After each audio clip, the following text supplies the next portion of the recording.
In the words of Angelo Milo, if you're always trying to be normal, you will never know how amazing you can be.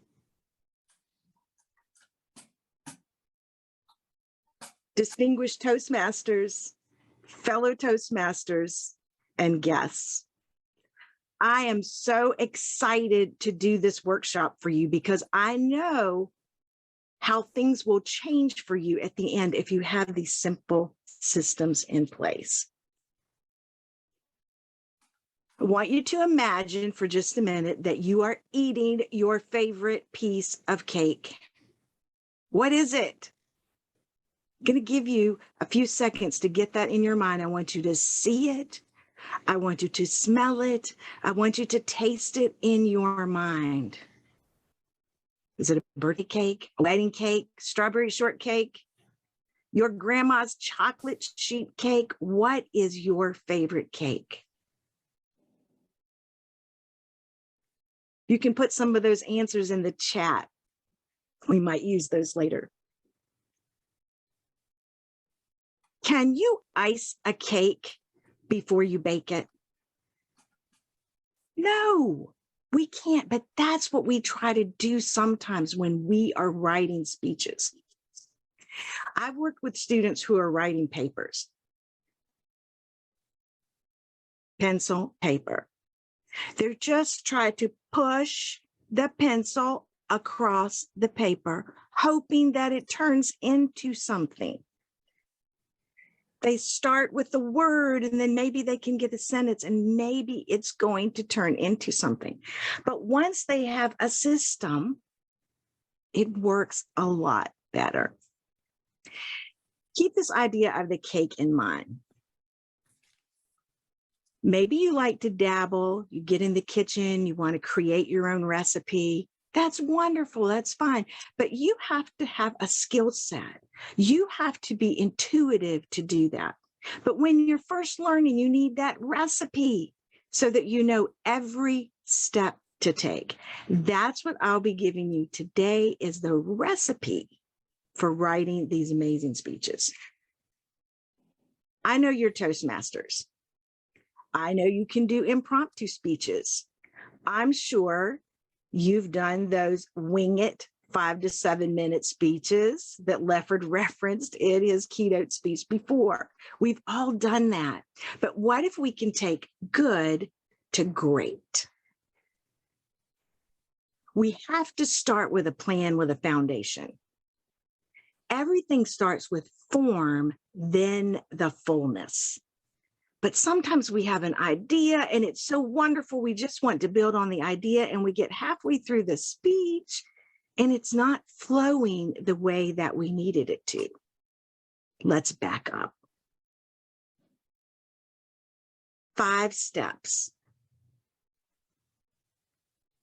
The first thing we do when we're making a cake is we need the ingredients. We need the list of ingredients. Number 2, we need a recipe. We need to know how much of each thing that we need to get the desired results. Number 3, it's time to make and bake. Once that's cooled off, and I want you to hold that thought, once that's cooled off, we let it rest, we trust the process, then it's time to ice that cake, to decorate it, to put the sprinkles on top, the balloons, the sparklers, whatever you want to do on your cake. And number 5, the cake's no good if it's just sitting there. We need to serve it up. So how does baking a cake have anything to do with writing a speech? Let's go back to form, then fullness. It's the same thing. If you're building a house, you might have an idea in your mind how you want it to look. The paint on the walls, the carpet, the pictures on the walls. But you can't paint walls that aren't there. We have to have the foundation, the footings, frame in the walls. And once the sheetrock's up, then we can paint, then we can decorate. We want to keep the flow in the right order. It's the same anytime we're organizing our thoughts, whether it's for a paper, for a speech, for any kind of project. We need the form, then the fullness. You're still thinking about your favorite cake? Let's put these 5 steps together with the writing, and you think about your favorite cake as we do it. Ingredients. We need to gather our ideas. Sometimes what happens is we are trying to be creative and organizing our thoughts at the same time. It's hard to do that. It's not the way that our brain naturally flows. These 5 steps will work with the way our brains naturally work. I've talked to students writing a paper who say, writing gives me a headache. And you know what? They're right. They're not just trying to get out of the paper. It's they're trying to ask the impossible of their brain, to be creative and to organize at the same time. Now, if you've been doing it a long time, or you're naturally gifted at this, you might not even realize that you're doing it, but you are still following this process. And the more you do it, and the more you are accustomed to this format, it will become more intuitive and you'll start to do it automatically. Ingredients, ideas. Number 2, we need the recipe. We sort and arrange our ideas. Number 3, it's time to make and bake the cake. It's time to write out our speech. Number 4, after it's cooled off, we're going to ice it. We're going to bring the sprinkles, all the decorations. We're going to polish it up. With our speech, it's time to memorize. It's time to practice those pauses, the vocal variety, our gestures. It's time to take it from good to great. Number 5, with our cake, go ahead, take a bite in your mind of your favorite piece of cake. Can you taste it? Can you smell it?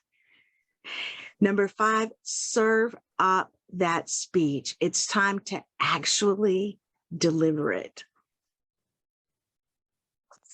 This is naturally the way our brain works, and I did not make up these 5 steps. I want to come clean on that. I've developed a system around these 5 steps, and no one made up these 5 steps. I think it's just the way that our brain works. However, someone did discover a way to write it down. Just like we don't make up the law of gravity, but we have discovered it and we've learned how to use it. Thousands and thousands of years ago, someone wrote down the 5 canons of rhetoric. Now let's stop for a minute. When you hear the word rhetoric, what do you think? You can type it in the chat. When you hear the word rhetoric, what's your first thought? For a lot of people, they start thinking about negative political discourse. But rhetoric is a beautiful thing. It's the art of expressing ourselves well.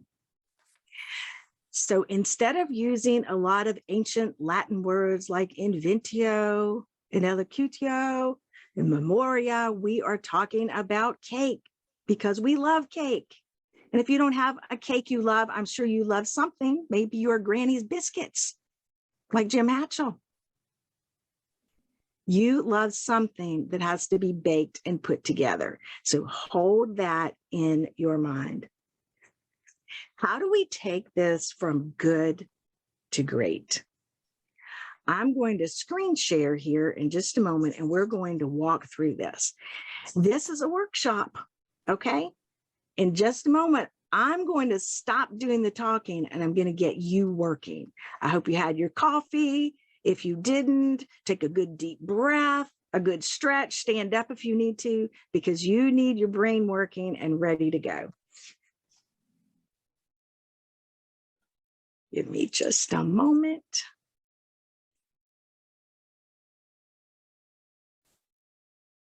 I'm going to show you a couple of roadmaps that will make this a lot easier. But before I do that, I want to say this is not the way.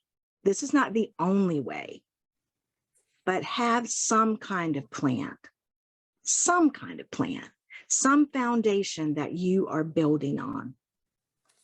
I'll walk through the plans and we're going to come back to the work.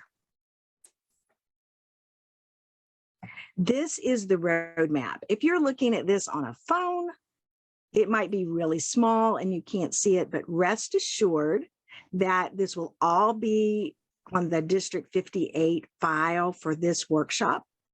It will all be there. And afterwards, I'll even upload a single PDF file so it's all in one place for you if you want to print it out and use it that way.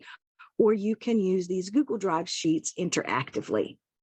This is a roadmap of what your basic 3-point speech could look like for an information speech or a how-to speech or a persuasive speech, a research speech. Anytime you're sharing a certain amount of points, and you can expand it for 4 points or 5 points, however many points you are making in your speech or presentation. I'm going to scroll down just a little bit, and I say that because it makes some people dizzy to see the scroll. So you can look away. 1, 2, 3, scroll. You have an idea of where we're headed. Let me show you another roadmap. This one is a little bit different. It's if you're telling a story, a big story with a single point. You can also divide this out and tell several small stories with a main point. There's also one if you are doing some kind of retelling or narration. And there's another roadmap if you are doing a description of some kind. These are just examples. They'll all be there. We are not using any of these worksheets in the workshop today in the sense that you need to print them out and use them. We're going to use them all on the screen and we'll do it together. But I want you to be doing something on your own. You can be making a list when it's time to do that on a piece of paper and pencil. I love old school because you build muscle memory when you drag this pencil across the paper. But at the same time, I love technology, and that's what we'll be using today. Let's review. Piece of cake, a quick start guide to writing. So what's number 1? Ingredients, ideas. Number 2, a recipe, arrangement, and organizing our list. Number 3, make it and bake it, style and writing. Number 4, memorize. We're decorating our cake. We're memorizing it. We're adding all the flair and beauty. Number 5, what is it? Serve it up. Deliver that speech. Now it's your turn to do it. We are going to have a little fun today. What's the big news in the South Carolina weather? You can unmute and tell me. No. Ice. Yeah. Sleep. Ice, snow. Our topic for today, Actually, you can write. Ms. Lori, Yes. can you just review those points just one more time, Certainly. real quickly? Number 1, ingredients and ideas. We're going to make a list of our ideas. Number 2, just like a recipe, we're going to arrange and organize our ideas. Number 3, make it and bake it. This is where we actually write things down. We add in those key phrases. Number 4, we're going to decorate it. This is when we work on our memory. We add the flair, gestures, vocal variety, strategic pauses. And last but not least, we serve it up. We deliver our speech. We actually do it. We've not just planned it and practiced, we're actually doing it. Is that helpful? Yes. Remember when I asked you to think about that cake, the favorite cake? What I want you to do now is think about a snow day in the Southeast that stands out in your mind. It could be one that was a lot of snow, or a little snow, or the snow that was a no-show. We'll do this together, and you can also expand this on your own. But let's come up with some ideas in general about a snow day. There's a lot of people on here, so I'm hesitant to say everyone unmute at once. It might be a free-for-all. But just unmute yourself. We'll try this, see how it works. Unmute yourself if you can give us an idea, something. What comes to mind? We're not writing. We're not creating sentences. We're just thinking of images and ideas. Children playing in the snow. Okay. Winter Wonderland for me. 4 Okay. inches on the back of a submarine on April the 1st, 1986. Ice, ice, baby. Ice on the roads preventing me from going to work. Hot chocolate. Electricity disabled, power gone. Making snow angels with my kids. Winter never below 66. Snowmans everywhere. Snow mess or men? Man. How to prepare for a fun snow day. Okay, I'm going to stop right there for just a moment. We're coming up with a lot of ideas, and these would fall into the category for me of thesis statements, the main idea of our speech or paper. And sometimes I'll say paper when I'm talking about speech because I am a writing coach and I work with students and adults a lot more on writing than just speeches, but you'll know what I mean. I want you to start generating some words that would make you think of a snow day. For instance, cold. Slippery. Icy. Bright. Fireplace. White. Windy. Beauty. Windy. Glistening. Togetherness. Listening. Fun. Retirement. Okay, I heard two. Heard fun and Retirement. retirement. Yes. Okay. All right. We have a list here. Now, what we'll do with this list, and this list is a little bit different than your own list might be, because you would be generating words that are a good fit with your story. We have a lot of variety here, but we'll see what we can do with it. The point is, I want you to see how to use it. Doing this as a group offers a different challenge to us, but you'll still get the idea that sometimes before trying to put your speech in order, just think of all the ideas, get everything out of your head so you're not distracted. You are taking this time for creativity, letting the ideas flow. We're spending a little more time on it now. You could spend up to days, weeks, or months thinking about a particular thing. It just depends on how important that speech is. You might be always mulling it over in your mind, thinking through things before you start to organize it. Or you might get really good at this and you can do it in a minute or two. So let's start to look for a pattern here. Because we're focused on a basic 3-point speech for today, I'm going to use color code. I'm going to start with blue. Let's make everything blue that describes the snow. So we have, let's see, let me undo those. That's not what I intended. Cold, slippery, icy, bright, white, beauty, windy, glistening. Okay.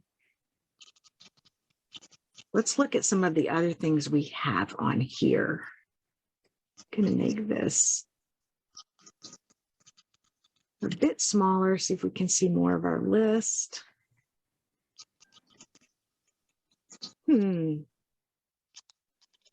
Hot chocolate, power out, snow angels, winter never below 66, snow mess everywhere, prepare for a snow day, fireplace, scroll up.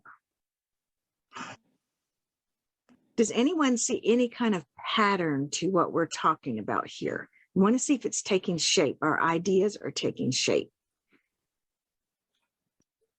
Some people. Some imply feelings, right?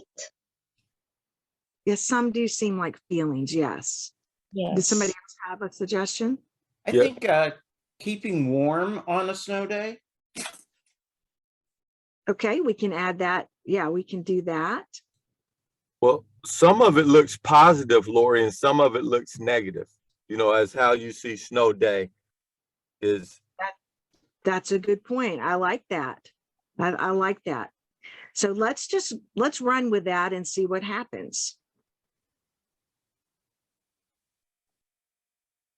This time we are going to go with green. I want to add something. Okay.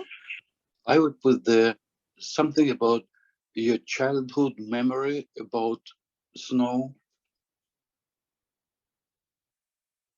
Okay, let me go down here. Okay, let's go with positive first for the green. See how this works. I'm assuming children playing in snow is positive. It just depends on if you're the mom. You have all that snow mess in and out of the house, but we are going to go with positive. Laurie, everything that comes into my mind is that we are assuming that everybody has the same experience. So I grow up in a country that winter never goes below 66. So it's not necessarily positive, not necessarily negative, but it's a probably curiosity. Okay. So I'm just trying to alert bias. It's always in our mind. We assume things. Very good. And let's pause here for just a moment, because that is exactly what we need to do. As we're formulating these ideas, we need to keep in mind who is our audience. Are we making this cake for a wedding? Is it for a picnic? Is it for a birthday?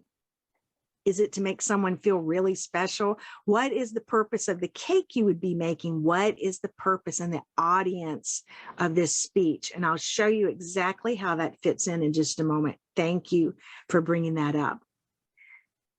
I'm going to go more quickly through what might be positive or negative. If you have a strong disagreement, you can put it in the chat or shout out to me. But I want to show you today and focus on process, not so much product. Winter Wonderland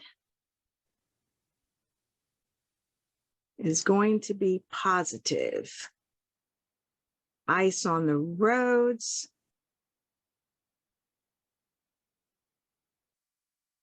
We're going to make that negative.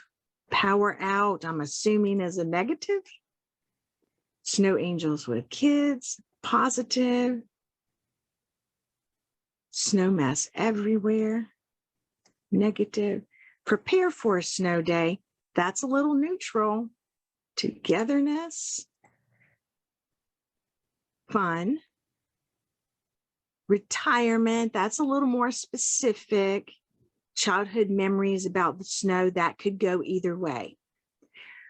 What I want you to see here is that we start to have a pattern. I'm going to cut and paste this blue over here. Now, this might seem like a lot of extra work, but again, once you are used to it, it goes quickly. And you can always use the old school paper and pencil. I love it. I keep a stack of legal pads and pens, and I do that just as much as I do this. But this is very helpful for people who are reluctant or feel stuck when they write, to actually move this around and use the color. Let's start with the positive. I'm going to copy and paste the green. And I'll show you how the system works together. See if there's any more green here. Copy and paste. Or come back and get the orange. And this is a little tedious, but it will work out well in just a minute. Okay, we're formulating this list now. We have some things that we didn't include on the list. We don't have to include everything. They were just ideas.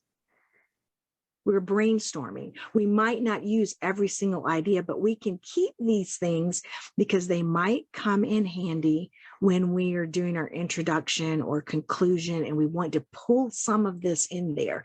It also might be our more specific main idea. What do you notice? I'm going to scroll here. Scroll up. Look how much we have for the blue.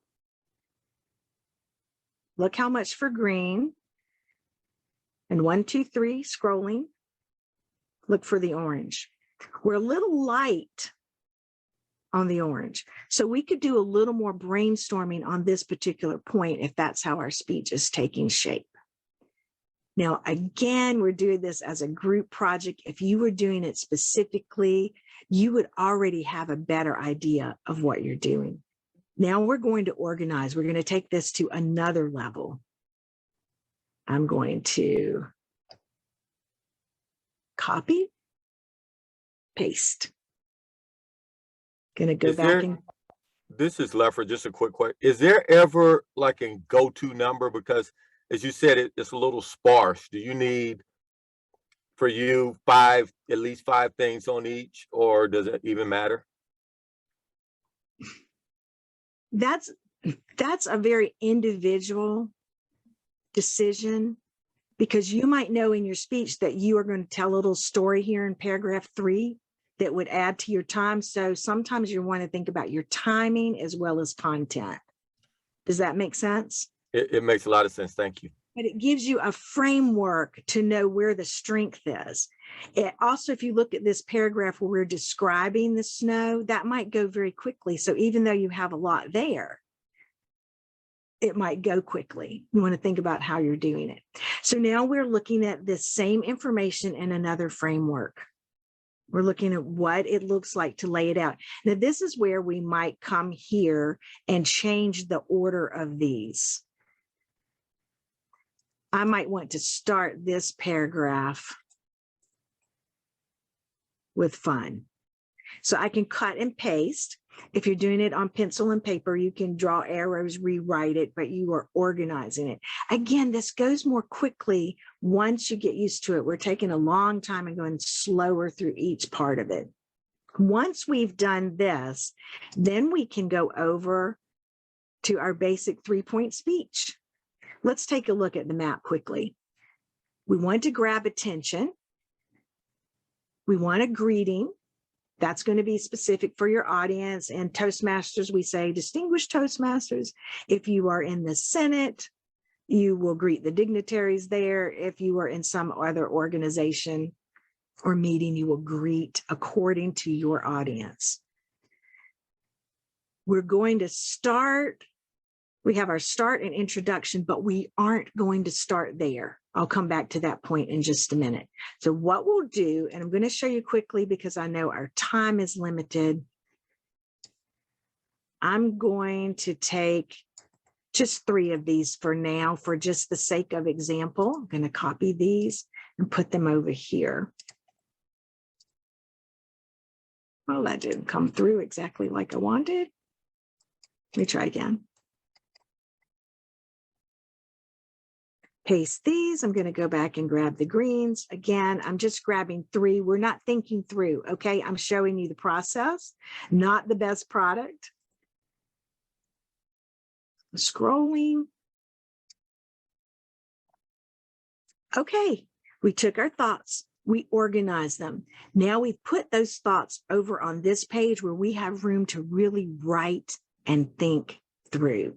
Again, if you are skilled at this or gifted in this area, you do the same thing, but you might do it a lot faster because it's very intuitive for you.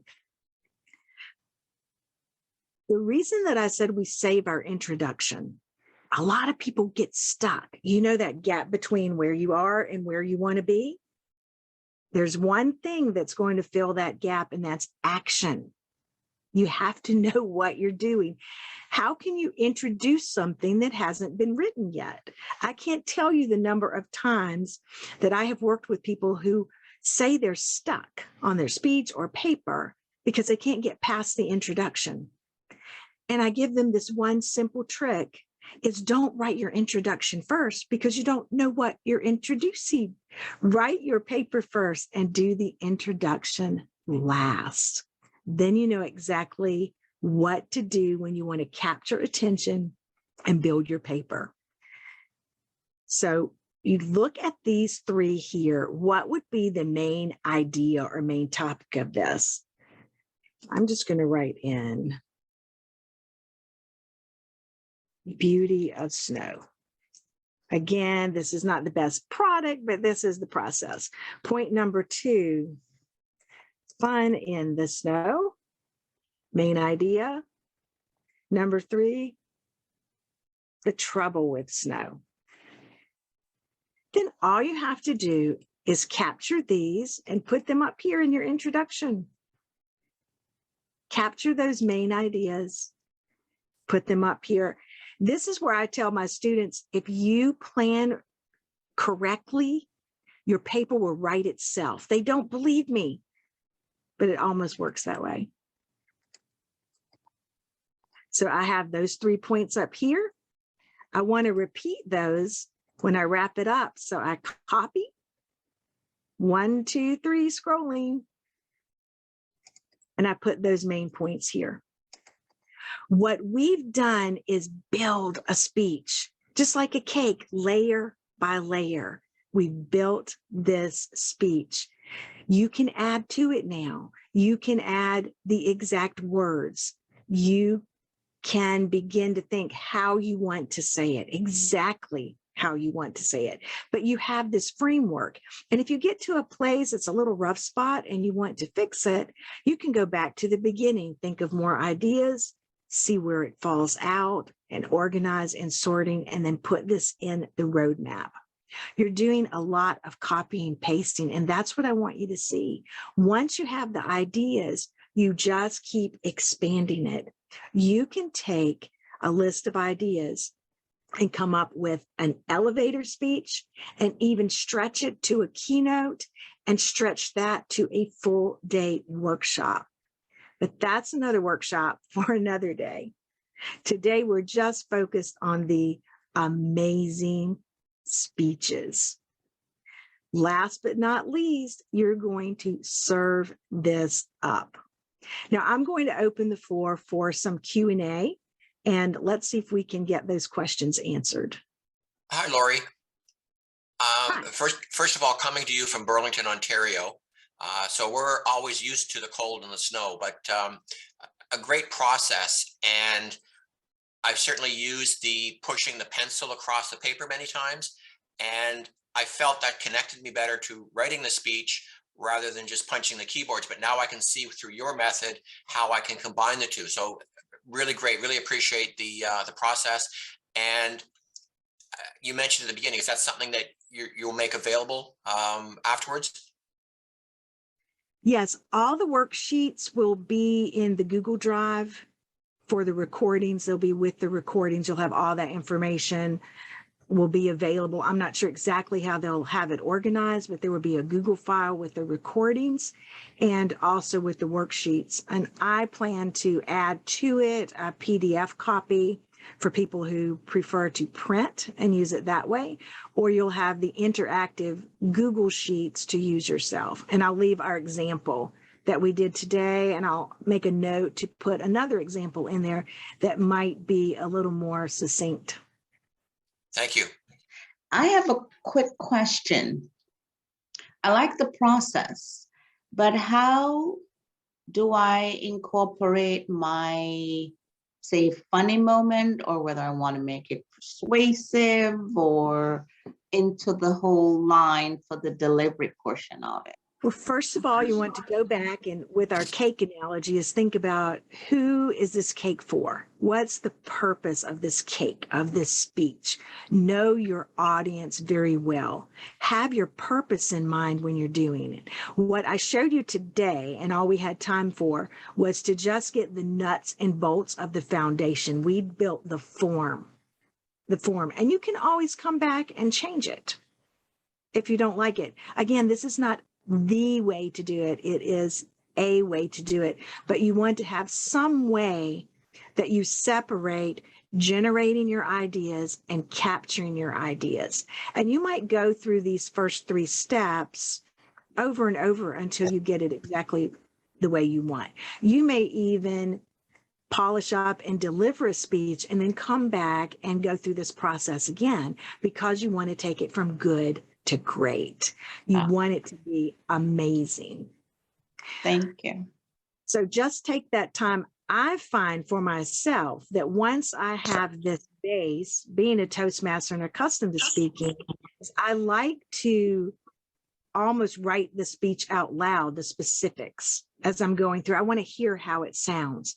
I might give the speech out loud, record it, and have someone else listen to it, because imagine if we up-leveled our speeches before we brought them to our club, before we waited for that evaluation. That's the first step in becoming good to great, is that practice. When we're accustomed to speaking, we don't always make practicing the speech a priority. We kind of have the idea in our head, and we get in there and think, I'm going to bring it. And you might bring it, and it might be a good speech. It might even be a great speech, but is it an amazing speech? Is it the kind where people walk away and think that wasn't enough? I need to hear more. Thank you. Thank you. Thank you, Lori. I just like to say, Pat here, I just like to say thank you, because I plan to do a speech. You gave me an idea of doing a speech about how I go about writing my speeches. I use a similar process, and I'm really glad to hear yours, because it makes me realize that I'm just not putting pencil across the paper, but I do have a process. So thank you for this workshop. Thank you. Lori, we do have a question in the chat. It says, do you have a process for adding in strategic pauses, vocal variety, and gestures? That's going to be a very individual choice. I would go back to what I said a moment ago, is practicing it out loud, hearing yourself doing it. I will tell you my personal secret is that when I practice my speeches for Toastmasters or otherwise, I practice in front of the mirror. I'm watching myself, I'm listening, I'm hearing myself. With pauses, one thing I try to remember is that if I've just given a lot of information, you want to give people a moment to process that. Sometimes the pause can feel like a long wait. 2 seconds can be a long time of air hanging time, but people need that time to process what you just told them so they connect to the other part. Hi, Laurie. This is Valerie Williams. I have a question about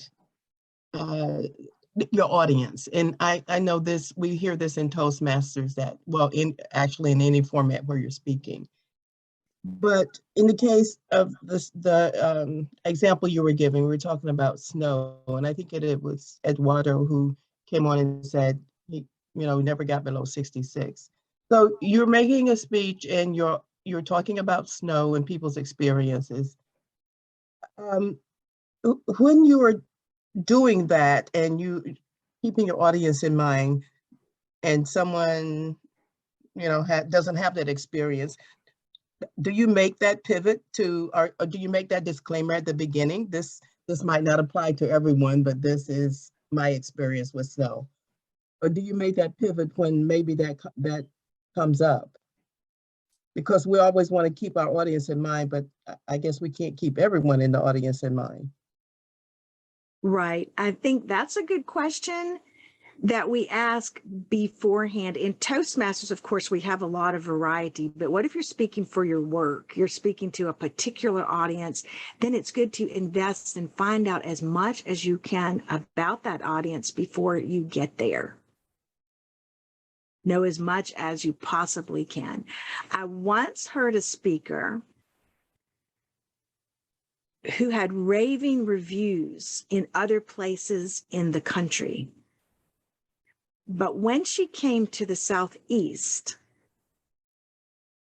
a lot of the humor that she used was actually offensive to most people in this particular crowd. She thought she knew her crowd, and it was the most awkward 90 minutes of my life, because I'm not personally easily offended. But I could look and see around the room, and she could feel it, and she knew it, and she didn't know what to do because she didn't have any backup material except these jokes that were highly offensive to her crowd. She was accustomed to humor, and you could tell that, but she hadn't done the research or asked the questions about her crowd.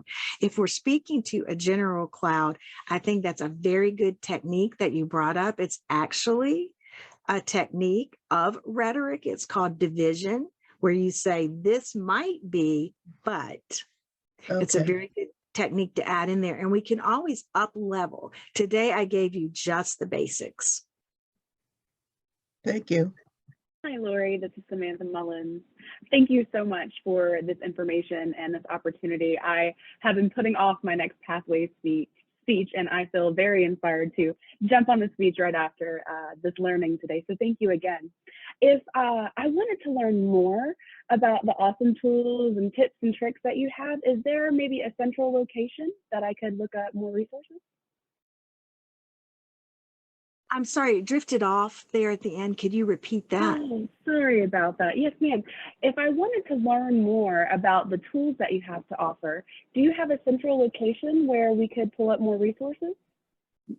Let's see. I'll put my email in the chat at the end and let you email me, and that will be a better way for me to get that information to you.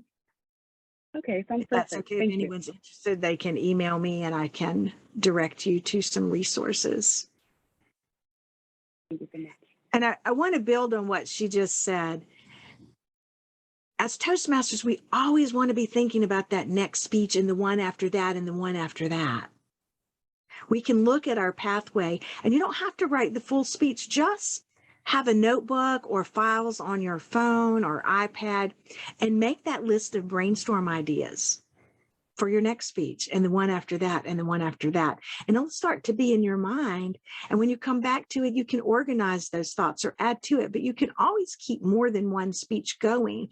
And this is the way that people manage to have those hot seat speeches, pocket speeches, whatever you want to call them, that you are ready to go for the next one because you already have the notes and you've been building and thinking on it.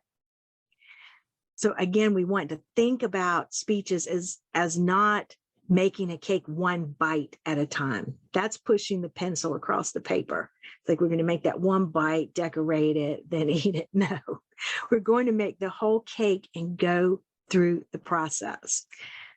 If it seemed like a great idea to you today, I'm happy for that and can't wait for you to get started. If you're thinking, that is too much work for me, then you're probably already gifted at it. You're already intuitive about how you're doing it, and you're doing it. You just don't realize you're doing it. You're very fast and very good. And for those of you who are thinking, I need to hear all that again because I didn't catch it the first time, you can watch this video again. Use the materials that will be there for you in the files and just start somewhere. Try it for yourself. One thing I'll revisit is one of the last things I do. It may be the first thing you do, and that's okay. Is that attention grabber. How are you going to grab their attention? I put on the sheet, and you can choose that you could ask a question. You could use humor. Tell a joke, tell a story. You can use someone else's words and start with a quotation. And you can wrap up and end your paper in the same way. You are Toastmasters. You know the power of words. You know the difference that words can make and how important it is to express ourselves well. And who better than Toastmasters to lead others in rhetoric, in the art of expressing yourself well.